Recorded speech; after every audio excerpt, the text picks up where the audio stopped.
Welcome friends to Protein Coders. Let's build some coding muscles. Today our topic is graph traversals, depth first search and breadth first search, DFS and BFS.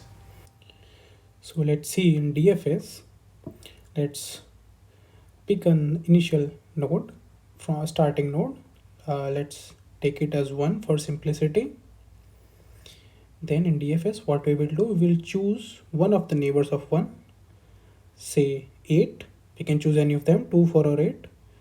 Then from 8 we have two neighbors, 1 and 9, but 1 is already visited, so we will move to 9. 9 doesn't have any neighbors. 8 is already visited, so we will move back from 9 to 8, 8 to 1. Similarly, we will go to another neighbor, 1 to 4.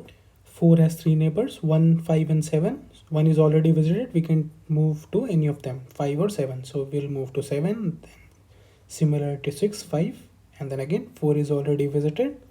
Then we will trace back, or recursion will return. 4 to 5, 5 to 6, 6 to 7, 7 to 4 and 4 to 1. Similarly, the last neighbor of 1 is 2 because 8 and 4 are already visited, so we will move to 2, then to 3. 3 doesn't have any unvisited neighbor, so we will come back to 1. And that's how we completed our DFS. So if we look, first we chose one of the neighbor of 1 and went complete depth of it until it doesn't have any unvisited neighbors, neighboring nodes. Then we came back. Similarly, 1, 4, 7, 6, 5 and it came back. Then 1, 2, 3 and we came back. That's how our DFS got completed. Now let's see how BFS works. Again, for simplicity, we will choose 1 as the starting node. In BFS, we will move neighbor wise or level wise. We first traverse to all the neighbors of the 1, which are 2, 4 and 8. We will move to 8. We will move to 4. We will move to 2. We will process these nodes. Then we will move to their neighbors. And we will use a queue for that. We will see in upcoming videos. But see, we will move from 8 to 9. And then 4 has neighbors 5 and 7. And 2 has neighbor 3. We will not visit the visited neighbors. Similarly to DFS. So you can see we are moving level wise. From 1 we move to 2, 4 and 8, right? And from 2, 4 and 8 we move to their neighbors, which are 3, 5, 7 and 9. And then we move to their neighbors, which is 6. From 7 we went to 6, correct? So if you see, we are moving level wise. Like 2, 4, 8 is level 1, 3, 5, 7, 9 is level 2 and level 3 is 6. So that's why it is also called level ordered traversal. Now, there is one note I want you to take. We can have different DFS and BFS traversals based on the starting node. The starting node can be anything. Many students take just first node as starting node. No, starting node can be anything. Okay, so let's look at the DFS code now. We will have our node adjacency list, our visited vector and our answer vector. Okay, so first thing first, let's make adjacency list for understanding. 1 is connected to 2, 4 and 8. 2, 4 and 8. 2 is connected to 1 and 3. Okay, 3 and 3 is connected to 2. Okay, 1 will also be there. 2 is connected to 1 also. Okay, let's complete this adjacency list a little bit faster.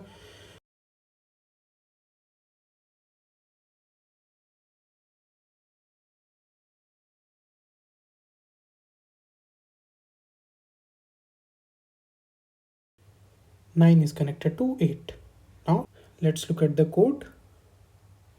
First we will mark the node which we are present to 1 or visited. So that means we have visited this node. Next we will process the node. So here we are just pushing it into the answer vector. Okay, we are pushing the node in the answer vector. Next thing is we will check for the neighboring nodes. If they are not visited, we will perform DFS. Okay, so for node 1 we have 3 neighbors, 2, 4 and 8. So first we will iterate over the neighbors of 1, and we will check if this neighbor is not visited. So neighboring node in adjacency list of node if it is not visited or not visited neighboring node.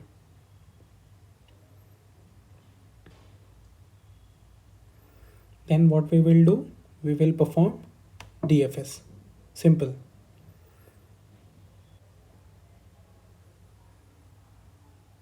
So what we have done is, from node 1 we traverse to 2.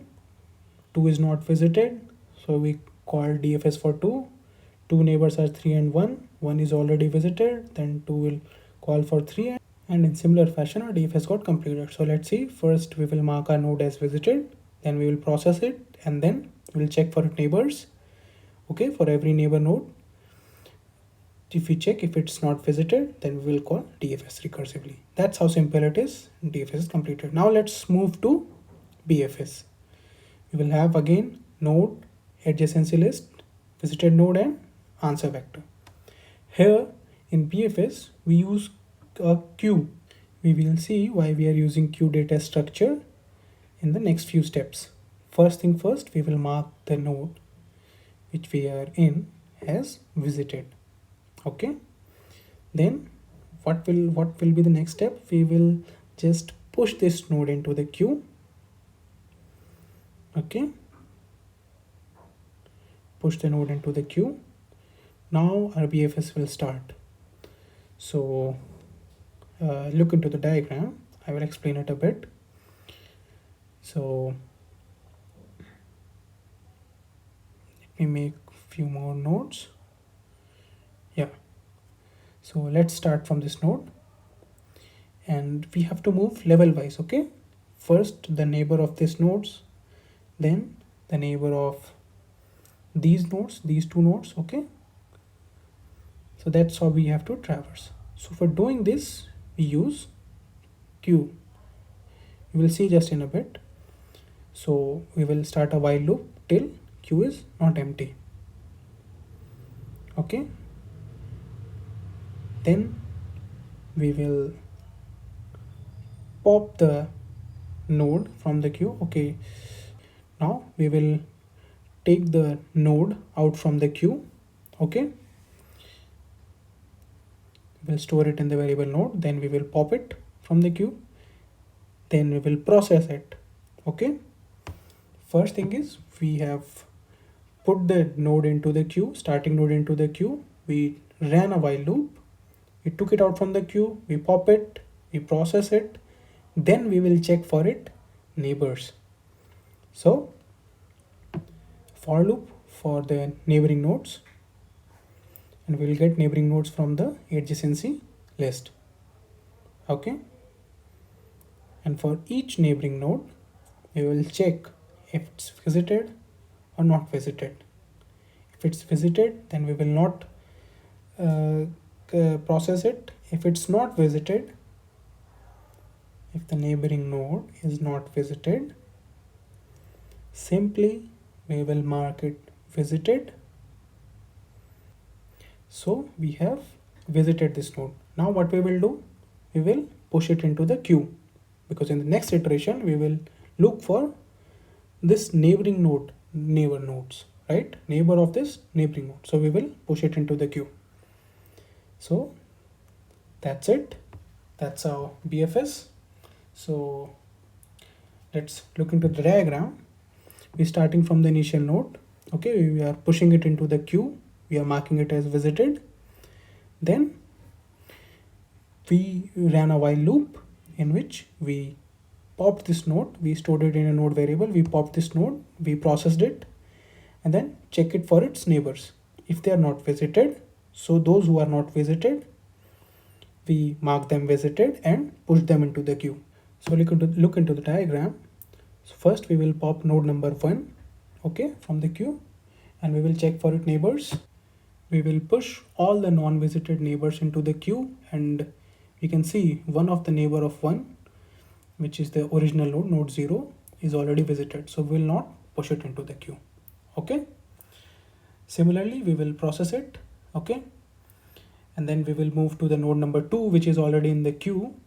2's neighbor is node number 6. We will again mark it visited and push it into the queue, okay? In the next iteration, we will again pop 3 out. 3 doesn't have any neighbors. Then 4 has 7. Then similar fashion, we complete our BFS, okay? So that's how simple it is. So let's recap what we have studied today. We first intuitively understood how to do DFS and BFS. In DFS, we just pick one neighbor, go to complete depth, came back, again went to another neighbor, went to its complete depth and came back. In BFS, we traverse level wise, okay? All the neighbors first, then their neighbors, then their neighbors. One note which I mentioned, we can have different traversals depending on starting node. Starting node can be anyone, okay?